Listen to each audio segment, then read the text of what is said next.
parang nasaktan yata ang kalooban ni Kaki nung sabihin ni Casey na kinikilig siya sa concert ng kanyang mama at papa. Ano ang sabi ni Chris Aquino? Mas mamatamisin pa niya na magbasa na lamang ng libro kesa sagutin ang mga mensahe sa kanya ni VG. Kasi Sharon talagang naghahamon talaga. Tsaka ano siya, mapagpatol talaga siya sa mga base, sa mga... So ipinaglihi siya sa patola at sa ampalaya.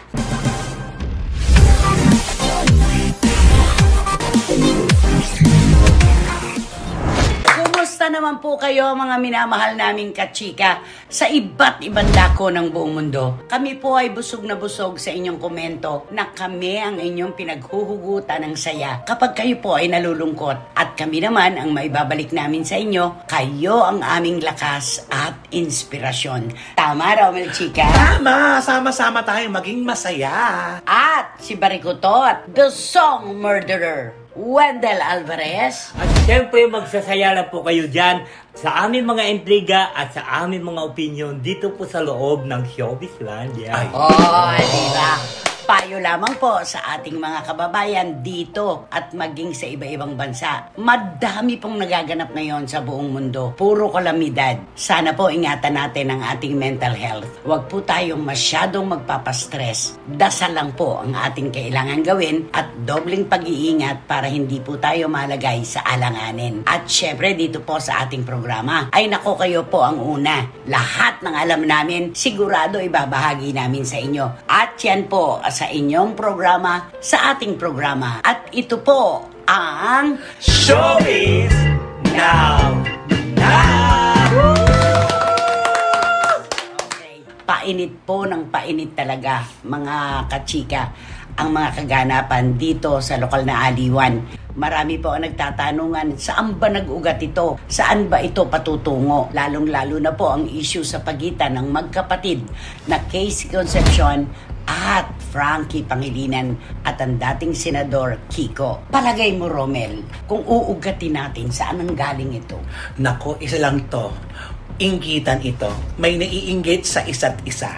Ayan. Para parehas. Kasi kung pangit ito sabihin, naiinggit kasi isa. Maganda na, naiinggit sila sa isa't isa. May inggitan na magkapatid. Na nagsimula ito, ang usapin ito, Sharon Casey lang. Pero dahil, alam naman natin, yung Sharon superpose na mga kung anik-anik tungkol sa kanyang anak, yun na, napunta na sa kanya tuloy ang pagkukumpara. Ikaw naman, Wendell, ano basa mo dito? Ang sa akin lang kasi mahirap kasi pag may comparison eh. Kasi parang mayroon silang tawag ba doon, yung may competition. Kasi 'di ba, mahirap yung magkapatid nga sila. Pero mahirap yung sabihin na ay si magaling ito, sibling rivalry ang tawag dyan. Hindi pagkakaunawaan ng mga magkakapatid. Lalo pa at itong si Casey Concepcion ay panganay na anak ni Gabi at Sharon. At si Kaki naman ay panganay na anak ng kanyang ama at ni Sharon Cuneta. Diba? So doon natin makikita na sila yung mga panganay na nangingimbulo siguro sa isa't isa, diba? Ganun lang yon. At binanggit mo nga na nagsanga-sanga na ang issue dahil sa paglalabas po ng mga posts ni Megastar tungkol kay Kaki na po pwede naman pong direkta na lang po niyang sinabi sa kanyang anak. Pero may nabasa kang komento nung maglabas si Sharon. Oo, na sinabi, sana hindi na ito brinodcast ng bonggang-bongga sa social media. Dapat to direct. Dinirect niya na lang piniem si Kaki sa kanyang mga saloobin na paghanga sa anak kasi lalabas sa lahat na nakabasa na kanino patungkol ba ito?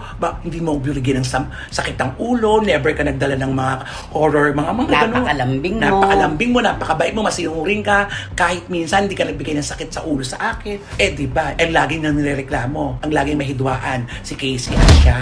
At nagkataon na nang ilabas niya ang post na ito na papuri kay Kaki ay pagkatapos i-unfollow ni Casey yung mag-ama.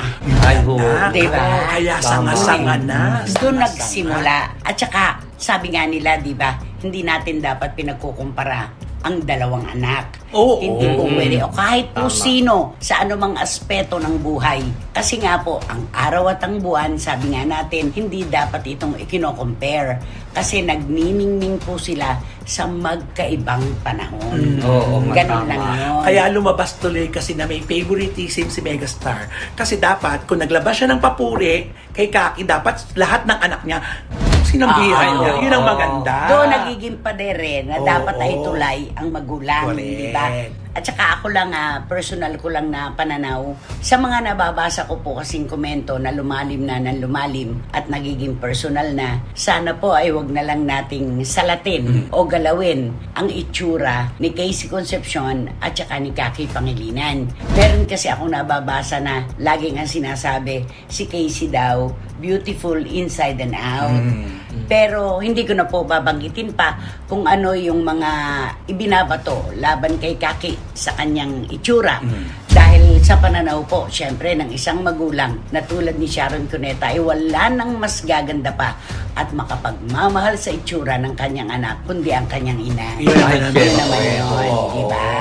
Kaya wala naman tayong magagawa. Hindi naman natin hawak ang social media. Lalong-lalo kay Megastar. Kapag nag-post siya, kasunod na lahat yun. Maliban na lang kung ita-turn off niya ang comment section. Kasi nga, ginawa niyang publiko. Ay, oo. Anong punto mo doon? Ay, siyempre, kahit sino ba naman ng mga netizen, siyempre, pag makabasa ng ganyan, sa mga post si Sharon, kasi pupunta ka doon sa mga, sa mga katangian ng dalawa na ito, si Casey at saka si Kaki. Ito na kasi si Sharon kasi, bakit kasi nagpo-post siya ng ganyan? Bakit hindi niya lang, di ba dapat sabi, kausapin niya na lang nung face-to-face, yung mga anak niya. Personal. Oo, personal, di ba? Halika kayo dito mga anak, malambing naman siya, di ba? Halika kayo nito, anak. Huwag kayong magano kasi pareho kayong mahal lahat. Pantay-pantay. Pantay ang pagtingin ko sa inyo, pantay-pantay ang pagmamahal ko sa inyo.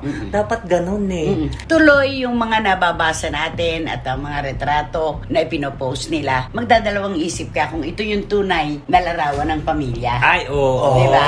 Kaya, tayo lang namang manonood at mambabasa, nagbabase lang naman tayo kung anong isinusulat at pinopost nila. Isang, nako, ito po ay dapat na hindi ko nabanggitin. Total, hindi ko naman sasabihin ang kanyang pangalan. Isa pong source na reliable talaga ang nagbalita sa akin na matagal na talaga na nagkakaroon ng hidwaan ang magkapatid. Talagang meron po. Talagang mayroon. Kaya lamang, ngayon lang talaga ito tumindi at lumalim dahil po doon sa pag-unfollow issue. Pero noong pa man po ay hindi na talaga sila nagkakasundo. Parang nasaktan yata ang kalooban ni Kaki nung sabihin ni Casey na kinikilig siya sa concert ng kanyang mama at papa. Dahil doon. Sabi niya, sino pa ba ang unang-unang kikiligin? Siyempre ako, na produkto nila, anak nila. Sabi raw ni Kaki, noong mga panahon na wala kang tatay nakasama, ang father ko ang tumayong tatay mo. Legally adopted ka nga. Diba? Parang hindi mo man lang isinaalang-alang na masasaktan ang daddy ko sa iyong emosyon. Parang ganun. May pinanggagalingan. May pinanggalingan. At maganda yon. Maganda yon na nagpakatotoo siya. Ang talagang sa pananaw po ng publiko, ang nagpalala talaga nito ay ang ginawang pagpo-post ni Sharon Cuneta na meron pa siyang bagong kwento ngayon, yung tungkol kay Peter Pan. Diba? Dito po yun talagang hindi na po siya nagiging tulay sa kanyang mga anak, kundi pader na humaharang. Correct. Yun. At syempre, kung yung mga napanood pa nating interview ni Casey, yung mga bulong na tinatawag niya. Bulong Brigade. O yung Bulong Brigade. Kaya mapaiisip ka tuloy na sabi niyo, di ko makakalimutan, ano ba ang gusto niyo mangyari sa amin mag-ina? Mag-away kami. Mag-away kami o magkasundo. Ay, isipin mo. Kaya ang mahirap dyan, alam mo, naisip ko lang tuloy, na ano bang ginagawa ni Senator Kiko Pangilinan? Senador ka ng bayan.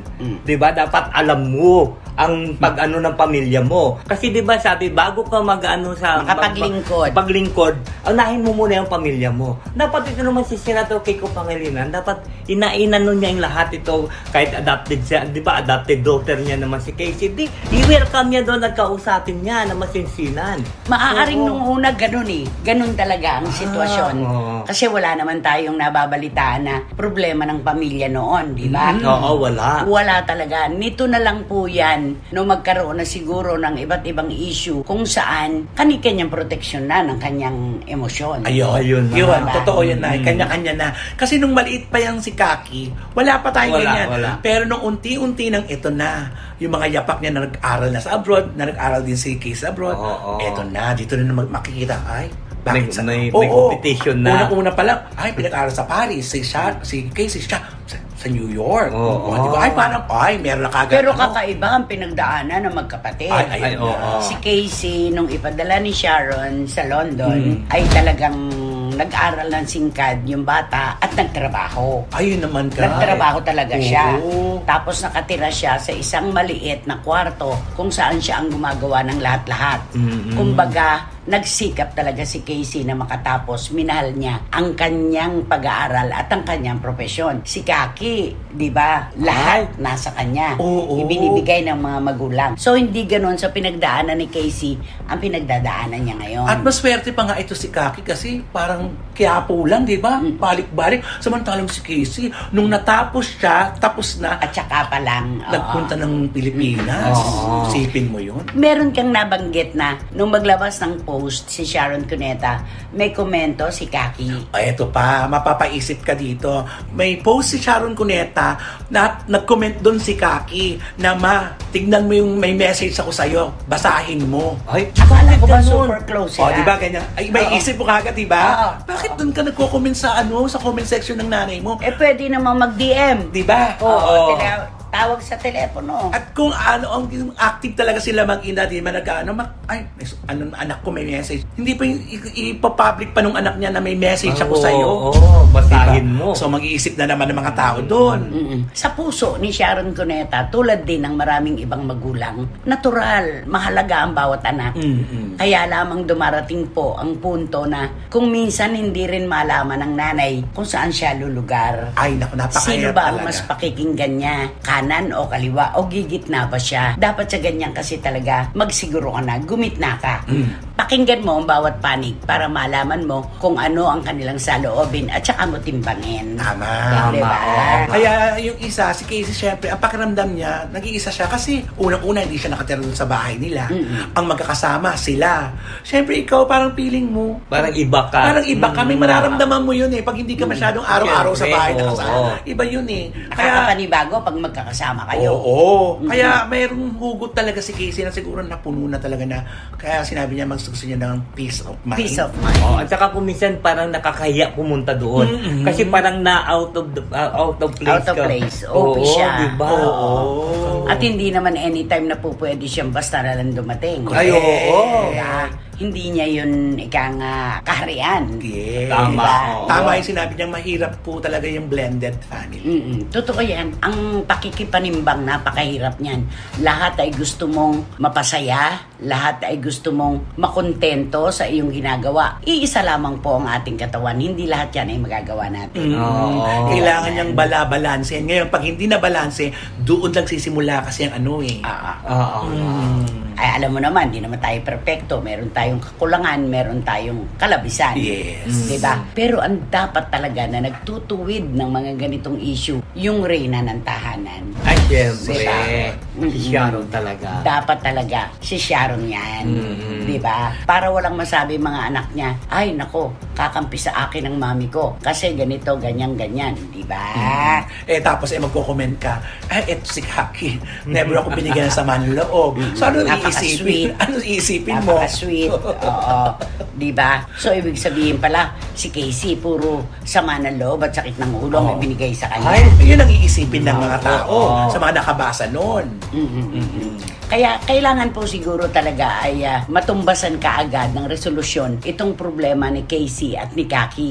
Wala naman pong ibang pupwede na mag-ayos nito, kundi ang pamilya rin mismo. Sila rin. Totoo. Oo, Hindi po nga. kapitbahay, hindi ang publiko na sumasali na sa mga usapin ngayon. Sila lang talaga po ang pupwedeng magdiretso kung saan man yung mga likulikong katwiran at dahilan nito. Totoo. Basta, yung sibling rivalry, natural lang pong nagaganap yan. Nagkataon lang ng mga kilalang personalidad, sina Sharon Cuneta, si Kaki, at si Casey, at si Gabby. Yun na. Yun lang yun. Kaya lagi Oo, silang nga. pinag-uusapan. Meron ka bang alam na kanta na suswak sa nangyayari ngayon kay Kaki at kay Casey?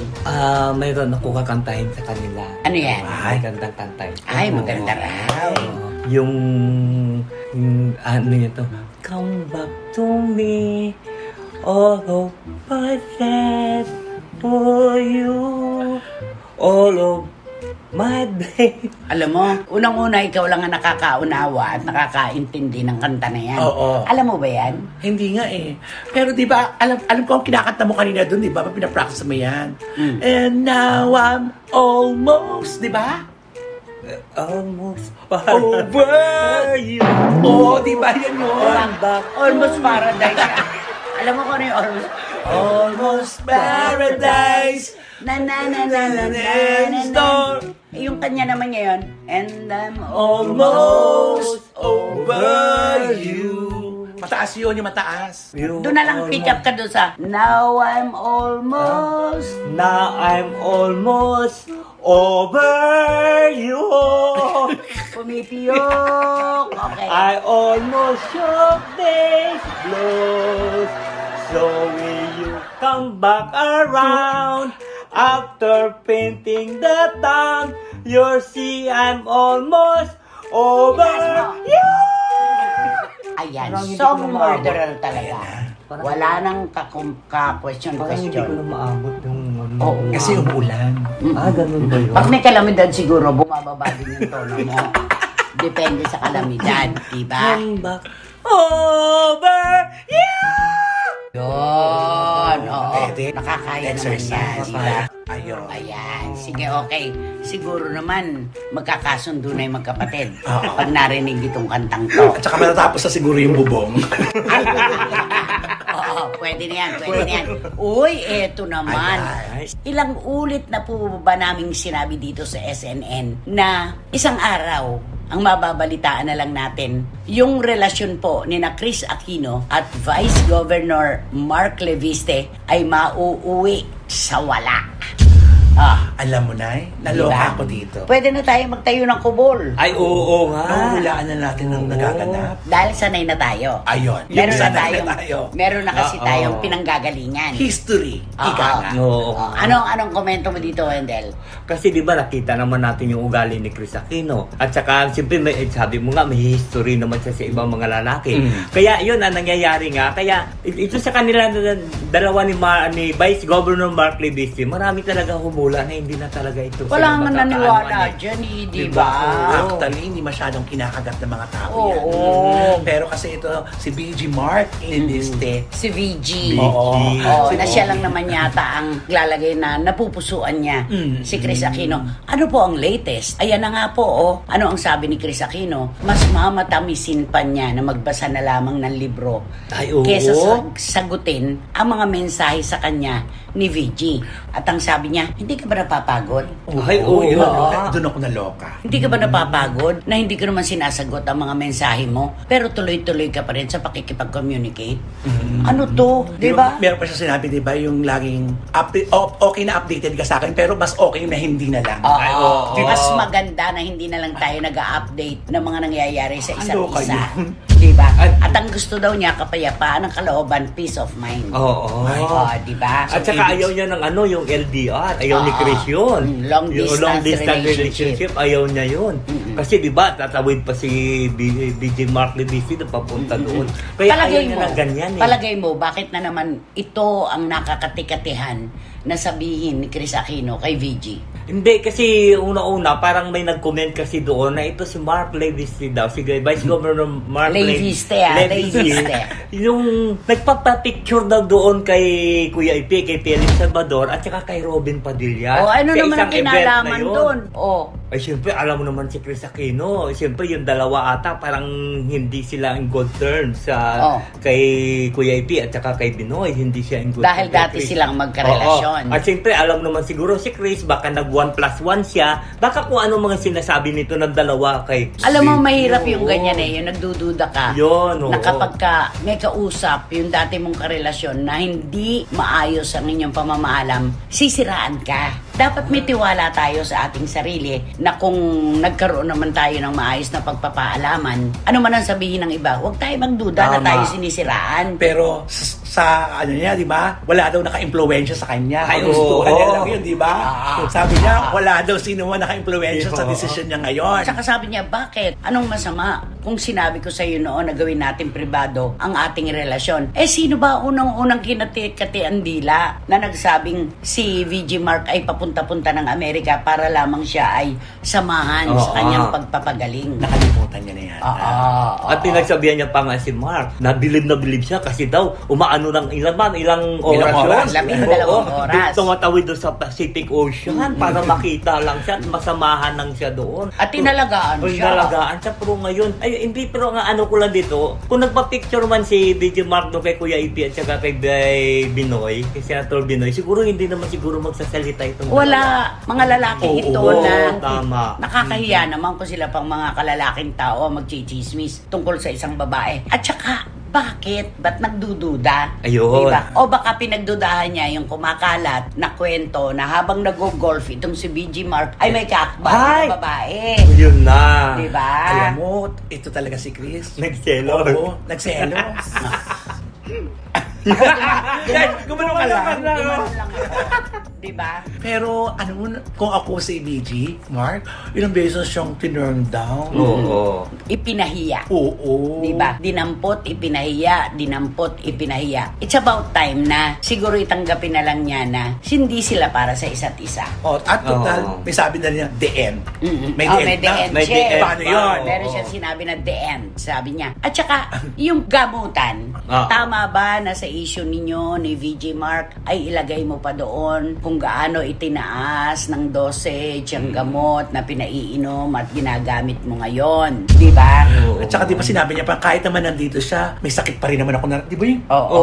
Loko ako dun. Talaga daw pagkasakit-sakit ng kanyang buong katawan, pinipigil lamang daw niya na umiyak sa harapan ni Kuya Josh at ni Bim. Ganon, di ba?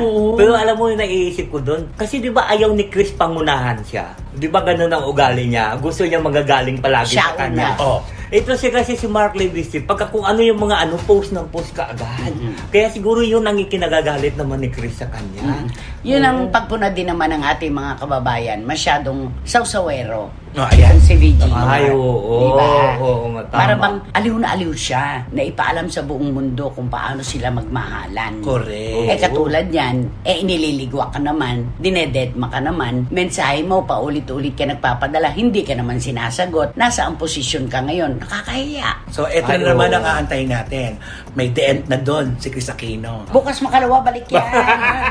Ay, to continue. Oo, to be continued yan. Oo. Bukas makalawa, may kasunod na naman yan. Hanggang sa pagsawaan na ng publiko ang kanilang mga kwento. Ayun. Diba?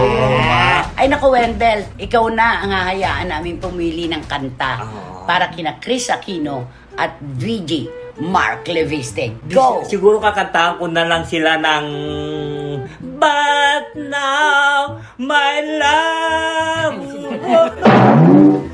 Sinado na kami kay lyrics. Alam mo, parang magagalit at talaga sa akin yung mga gumagawa ng kanta. But now, there's nowhere to hide. Since you post my love aside, out of my head, hopelessly devoted to you. Oh, please. Nawala.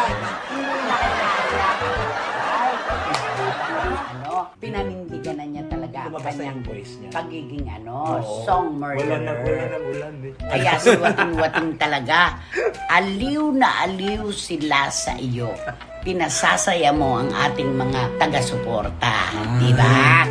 Okay. Eto kailangan po natin itong talakayin, mga kachika. Kasi lahat po tayo nagtatanungan. Yun po bang ginagawa ni Sharon Cuneta noon at ngayon? Ito po ba ay mga senyales ng isang taong maligaya? Ang dami-dami na po nagtatanong sa amin. Sa palagay ninyo, maligaya si Sharon Cuneta? Ikaw muna, Romel, bilang isang Sharonia. Bilang isang Sharonia, parang feeling ko, ito lang, ang sa akin lang po ito kasi nasubaybayan ko po ang paglaki ng pangalan ni Miss Sharon Cuneta hanggang ngayon.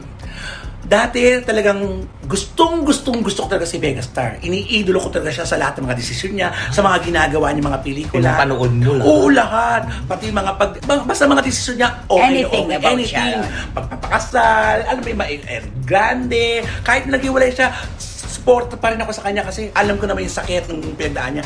Pero ito na, nung hinahanap niya natin kumpletong pamilya, meron na siya. Oo. Bakit nung meron na siyang kumpletong pamilya, bakit parang nag-iba? Naakala ko magiging masaya si Sharon na kumpleto yung pamilya niya, nasa kanya na ang lahat, pamilya, asawa at lahat. Pero parang pinapatulan niya pa rin yung mga hindi magagandang komento sa kanya. Kasi naniniwala ako na, di ba, kapag masaya ka, anumang sugat na dumadot sa'yo, okay lang yan. Masaya ako eh. Titignan mo lagi yung ang saya ko para lang sa isang napakapiranggot na ito. Hindi ko papansin kasi masaya ako. Pero ito nangyayari, parang Actually, may kakulangan pa nga doon sa terminong masaya. Iba ang maligaya sa masaya. Ang masaya, mababaw lang. Ang maligaya, malalim mula sa puso. Diba? Ako, hindi ko maaaring mabalanse ng malayuan kung ano talaga ang sitwasyon ng puso at buhay ngayon ni Sharon Cuneta. May mga pagkakataon kasi nasasaluduhan mo siya. May mga pagkakataon din naman na pupunahin mo siya at may mga pagkakataon na magtatanong ka. Ayun. Bakit siya ganito? Oo nga. Ikaw? Ayun, sa akin siguro palagay ko talagang hindi siya maligaya sa ngayon. Nung una maligaya sa pero ngayon, kasi nagkaroon na ng family problem eh. At saka, ang taong maligaya, walang panahon para sa negativity. Ayun. Diba? Yun ang gusto ko. Itinatapon po natin yan. Napakaigsi po ng buhay para bigyan pa natin ng pagkakataong makagulo sa ating puso at isip ang kanigahan. Diba? At saka diba sa mga kwentuhan natin, huwag mong biruin yan, may problema yan. Diba? Huwag mong biruin yan, may problema yan. O, diba masasabi mo yun kasi pag masaya ka, kahit anong biro sa'yo, go ka lang. At saka, kapag ganyan ka na ang buhay ninyo ay nilalantad mo sa publiko na para bang ikaw na may hawak ng kandado, ikaw pa may hawak ng susi, inihahain mo sa publiko, huwag kang nagagalit, huwag kang napipikon. Kasi wala namang pupunahin ng tao kung wala kang ibinilad. Ay, tama. Yun lang naman yun. Kaya dapat, kung ano yung mga karapat-dapat lamang na ilabas sa publiko, yun lang ang gawin mo. At saka, hindi lahat ng nagaganap sa pamilya kailangan natin ipaabot in public. Diba? Ay, katulad nga noon, diba? Nung nagproblema silang dalawa ni Senator Kiko Pangilinan, diba? Nag-ano pa siya, nagsabi pa siya. Naghamon pa na magbabayad daw siya ng 5 milyon. Kung sinong makapagturo na talagang may babae si Senator Kiko. At may anak na. Oo, may anak, diba? Muntik na nga patulan ng isang taga-Negros eh. Diba? Nasabihin, ibigay mo sa akin yung 5 milyon, papatunayan ko kayo. Oo, na mayroon. Diba? Kaya si Sharon talagang naghahamon talaga. Tsaka ano siya, mapagpatol talaga siya sa mga baser, sa mga... So, ipinaglihi siya sa patola. Siguro nga. At sa Ampalaya. Pero syempre, sa kanyang pamilya, basang-basa na nila si Sharon. Siguro sabi ko, naiisip ko lang siguro yung mga artista, kaya kung minsan sumasaliwa sa tugtog, ang sayaw, dahil din sa trabaho nila, di ba? Siguro. Ang dami-dami nilang ginagawa. Ang dami nilang trabaho na hindi na nila alam kung paano nila mapapangalagaan ang kanilang sarili. Mahirap yun. Correct. Di ba? Kaya tuloy, tingnan mo, hindi niya naaalintana sa pagkakanyang pagpo-post, hindi niya na naiisip na ano ang sasabihin nila pag nag-post ko to. Hindi niya na naiisip basta maligaya siya na i-post niya, okay na siya doon. Ngayon, pag may nag-comment, sa kanya lang may isip na, naku, bakit ba? At saka ang kaligayahan parang peace of mind. Hindi po kahit sino ay po pwedeng makialam sa atin at sabihin na, hindi ka maligaya. Kung ang totoo na may maligaya ka. Kayo lamang po makapagsasabi kung maligaya kayo o masaya lang. At kung totoong meron kayong kapanatagan ng kalooban, walang third party, walang outside forces. Tayo lang ang makapagsasabi kung tayo masaya, maligaya, o may peace of mind. Yun. Tama. Dapat ganon. Kaya kailangan si Sharon dyan ka lang. Okay lang yun, Sharon. Ayusin mo lang Ikaw yun. pa ba? Hihingan ka namin ngayon ng mensahe para kay Sharon Cuneta. Baka ang sabihin, ano yung sabihin? Sino ka ba? Sino ka ba? Sino ka ba? Do I know you? Do I know you? Do I know you? Who are you? Do I know you? Ginanong ka niya. Oo. Diba? Hanggang ngayon, naaalala mo pa yun? Ay, oo. Ato ba pakinggan yan ni Sharon yung mensahe ko? Bakit ang hindi? Ay, Malay mo na. Bahagi ka ng publiko na nakakabasa ng mga posts niya. oo nga. So, to Sharon Cuneta. Alam mo, wag mo na Inglesin. Hindi ko na English yan. Oo. Para kay Miss Sharon Cuneta, ang gagawin mo na lang, ayusin mo na lang yung pamilya mo. At wag ka masyadong post ng post, itabi mo muna yung social media na, di ba katulad ng sinabi mo noon, na di ba naging sinasabihan ka nga noong na nagsasawsaw ka sa kung ano mga issue, tapos bigla ka nagsabi na, ayaw ko muna hawakan yung mga gadget. Mga gadget ko, inisang tabi ko yan, para hindi ako mapulaan ng mga buzzers at saka yung mga nagkomento. Pero merong isang kaibigan kami ni Romel sa Christopher Minute na nagsabi, si John, hindi ka namin papayuhan na lumayo sa mga gadgets mo. Pero dapat, sa pagpitik mo ng mga letra at paggamit mo ng mga makina mo, may kaakibat na disiplina. Ayun. Yun ang pinaka-importante. Tama nga. Yung sinasabi nga na think 1,000 times before you click. Kaya ganun ang gagawin mo, Sharon. Isipin mo, ano ka naman, matalino ka naman ng babae, di ba? At saka magaling kang artista. Kaya isipin mo muna bago mo i-post, kasi alam mo naman, yung mga tao, ikaw, di ba, megastar ka? Kaya lahat ng mga tao nakaano sa mga post mo, nakaabang yun, inaantabayanan kanila. Ano kaya yung bagong ipopost si Sharon para magkapag-comment naman kami? At ang pinakamasakit, ganung post siya ng post. Wala naman pinopost si Casey. Kaya kitang-kita natin kung nasaan ang pag-iisip ng ating mga kababayan. Kung kanino sila kampe. Correct. Diba? Alam mo naman ang mga Pilipino kung sino ang naapi. Ay, oo. Meron din tayong tinatawag na, kumbaga, sobra na. Ayan. Diba yun. Okay. Pagkatapos ng mahabang panahon ng paghihintay, ay naglabas na ng desisyon ang MTRCB tungkol sa kontrobersyal na pagsusubo ng icing ng cake ni Vice Ganda at Ayon Perez sa segment na Isip Bata ng noontime show na It's Showtime. Ang desisyon ng MTRCB, suspensyon ng pagsahimpapawid ng It's Showtime sa loob ng 12 araw. May karapatang maghain ng MR o motion for reconsideration ang noontime show sa loob ng 15 araw pagkatapos nilang tanggapin ang desisyon ng MTRCB. Kung sakaling hindi dinggin ng ahensya ang MR ng programa, ay may isa pa silang opsyon, ang pagsusumite ng kanilang apila sa Office of the President pagkatapos ng 15 araw.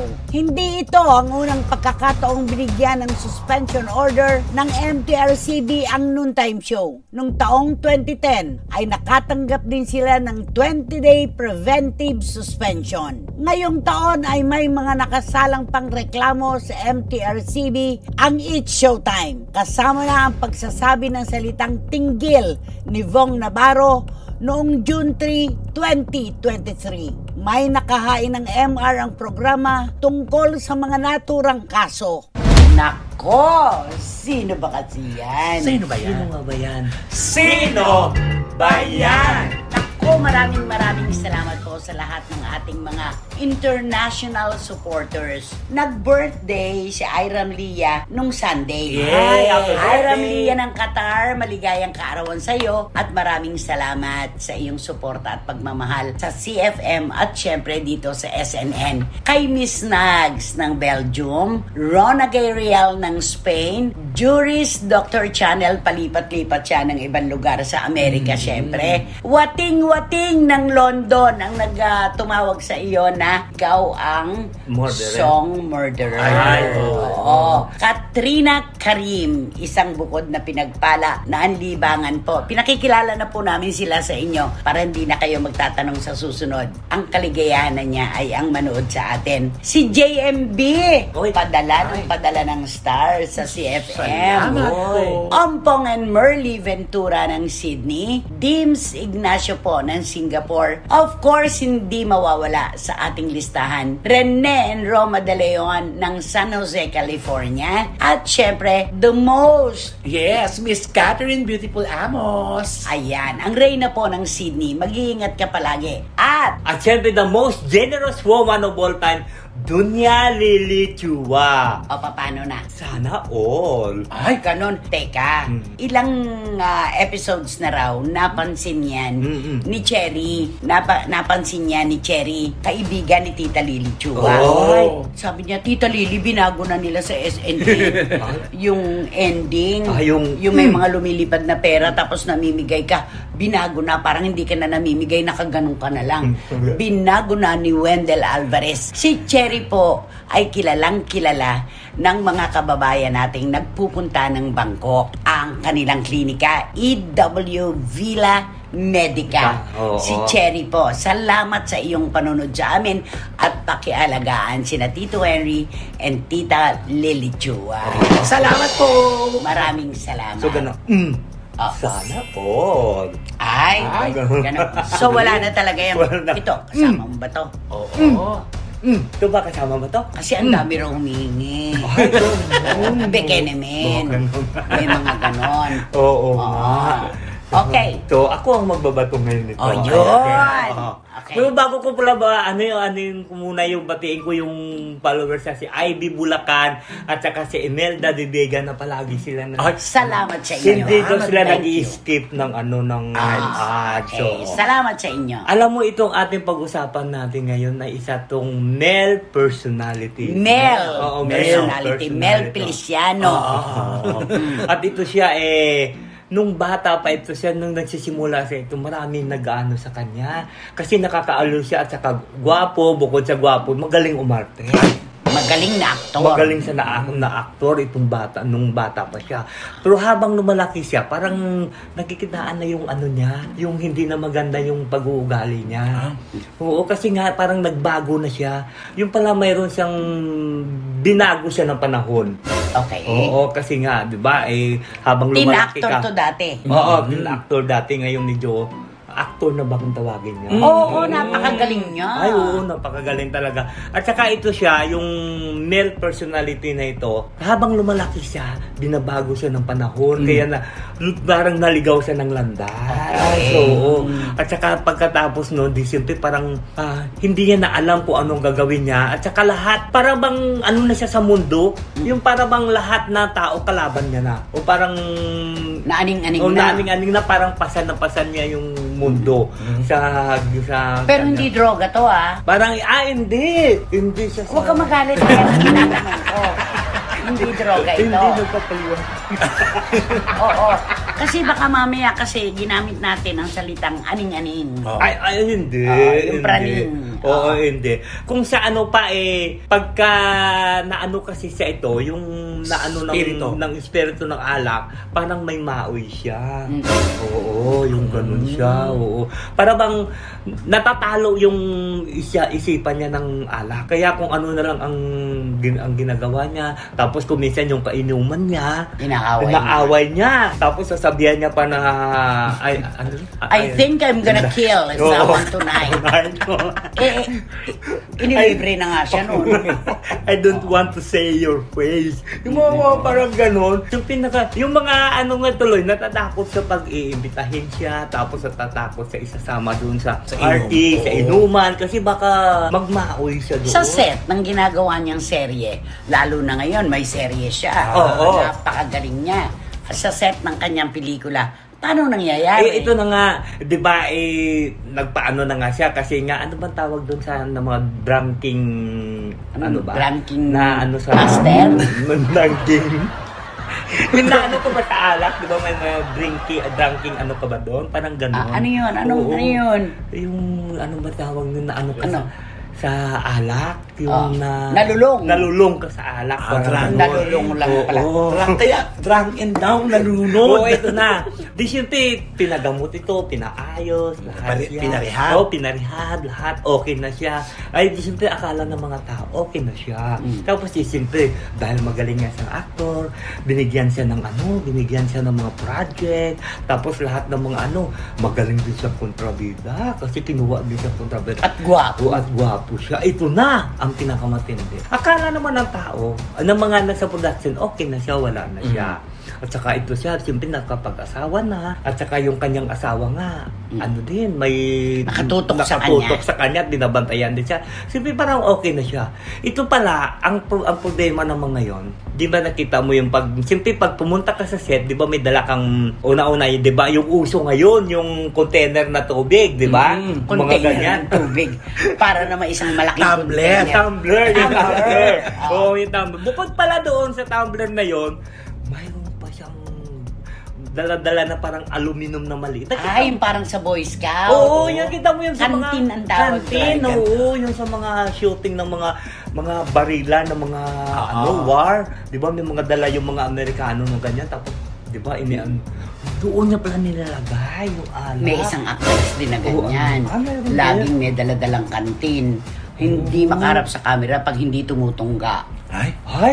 Ganun. So, pareho pala silang dalawa. Hindi siya makaano sa harap sa kamera kung hindi siya. Magdala siya yung ganyan lang maliit tapos bubuksan. Titikim lang siya ng konti. Yun. O ganun siya. Tapos, kukuha na hard yun, hard yun. Siyempre, hindi naman pwede yung light lang yung Hindi pwede ubas lang. Ay, hindi pwede. Mahihilos siya. Pagka-ubas yung Okay. Kaya may dala-dala siya. Kaya naloka yung Alam mo, kaya nalaman yun ng mga nasa na ang dala-dala sa production. Kasi siguro, one time siguro, parang binuksan na gano'n. Siyempre, di ba malakas ang amoy nun? Di ba mga ganyan? Pagka binuksan mo kasi naka-sealed siya, nakasirado ng gusto. Siguro baka, may baon pa rin pala siya. Hindi yan pa rin pala hindi pala totoo yung pangako niya. Naiiwasan na niya ang pagnomo-nomo. Ay, sorry. Akala ko naka-get over siya. Akala ko nakaalis na siya doon sa Sayang problema na yan Ang galing niya pang actor, galing kontrabida, gwapo siya. Hay nako, pangalanan na natin to sa pamagitan ng mga letra ng kanyang pangalan. Ano ba? Ay, total, may baon naman siya na inumin. Siguro, bibigyan ko siya ng pulutan. Yung pagkain. Mga pulutan. Mga pagkain yung niya. Okay. At saka maigsi lang na may pangalan niya. Okay. So, ano ang unang letra ng pangalan ng magaling na nomo-nomo actor na ito? Siyempre, para mas maganda siguro yung bibigyan ko siya ng bangus na pulutan. Ano to? Bangus? Bangus. Ano luto? Iihaw. Kilawin na bangus. Mga ganyan. Okay, ang susunod. Ang susunod, siyempre, dahil hard ang iniinom niya, bibigyan ko siya ng apritada. Di ba maangang-anghang yun? Ang layo naman yata. Ginagawa mong yung ulam. Bibigyan niya ng ulam. Kumain muna bago uminom. Di ba pulutan? Ewan ko sa inyo. Okay. Para mas madali, adobo na lang. Isa pa yun. Di ba? Isa pa yun. Bakit ganun? Sa inyo ba talaga yun ang ginagawang pulutan? Yun na nga sinasabi nga. Yung mga adobong bibe. At saka yung mga tirang ulam, di ba? Pang mag-iinom. Adobong bibe, ginagawa nila talaga yan. Ang kasunod na letra. Ay, di siyempre, bibigyan ko siya ng rellenong manok. Rellenong manok. Manok na pinapalamanan. Pinapalamanan, pinapalamanan. Lahat naman pwedeng gawing relleno rellenong isda, rellenong manok, rellenong bibe. Totoo yun. Lalagyan siya ng karne dun sa loob. Okay. Tapos, next letter. Ay, bibigyan ito siguro masarap na pulutan tong ukoy. Ukoy na hipon ba yun? Ito po yung merienda na nilalagyan ng hipon. Masarap yan. Piniprito. Isaw-saw sa suka. Masarap yan. At ang last letter. Siyempre, dahil nomo-nomo na siya, parang mahimasmasan siya, painumin ko ng nilaga. Nilagang baboy. Alam mo, mga ulam yung ginawa niyang pulutan. No? Para makapasok doon sa inuman. Magigop ka muna ng nilaga. Sabaw ng nilaga. Mapababa ng tama. Oo, Ano mo? Sige, okay na yan. Okay na rin yan. Kahit pa ang alam ko kasi na pulutan, iba. Di ba? Kilawing tanigi. Di ba? Kaso kay Wendell, iba eh. Ay, kinain natin kanina. Kilawin tanigi. Oo. Ba't hindi yun ang sinabi mo? Ay, kasi wala sa Diba? Ayan. Guwapo, magaling na aktor. Ay, nako, sayang. Sayang kung hindi niya ititigil ito dahil nadadaig ang kanyang talento. Ayun na. Diba? Tama. Okay. Tito Manny Garcia, sigurado kahit nasa Zurich, Switzerland ka, kayong lahat dyan, Tita Norsky, mag-iingat kayo. Mahal namin kayo syempre. At ano ba dapat gawin? At mag-subscribe na po kayo, mag-like at saka mag-share. At pakisama na rin po yung aking Romel Chica Network. Marami pong salamat. Ayan, Direk Beverly Verhel, ipinarating ko na kay Direk Tom ang mga mensahe mo tungkol sa quality ng ilaw, ng camera works, ng SNN na ang tagapamuno at ulo, si Direk Tom syempre. Maraming salamat. Mag-iingat ka dyan sa Toronto, Canada. Mahal ka namin. Wag lang sa bibigyan ni Direk Beverly Verhel ng ubas. Oo. Wag. At syempre, Ikaw! At syempre, wala kayo dapat gawin kundi hit nyo lang yung bell para magkaroon kayo ng notification, makatanggap kayo ng mga bagong upload na videos na SNN. At syempre, wag po kayo please don't Ano ba talaga? Wag po kayong please don't skin. Ay, nako. At suportahan nyo kami ng tinatawag namin short. Ito mong Showbiz Now na official TikTok. Ting ting ting tang tang ting tang ting ting ting tang tang tang. Money in the price. Okay. Maraming salamat. Romel at Wendell, thank you so much. Sa kabila ng lahat, laban tayo. Yes. Laban lang. At sa inyo naman po, mga ka-SNNers at mga kachika naming mahal, maraming salamat po sa atensyon, sa oras, at sa napakasarap na inspirasyon na ibinibigay niyo po sa amin. Hanggang sa susunod, dito lamang po sa ating programa, at ito po ang Showbiz Now!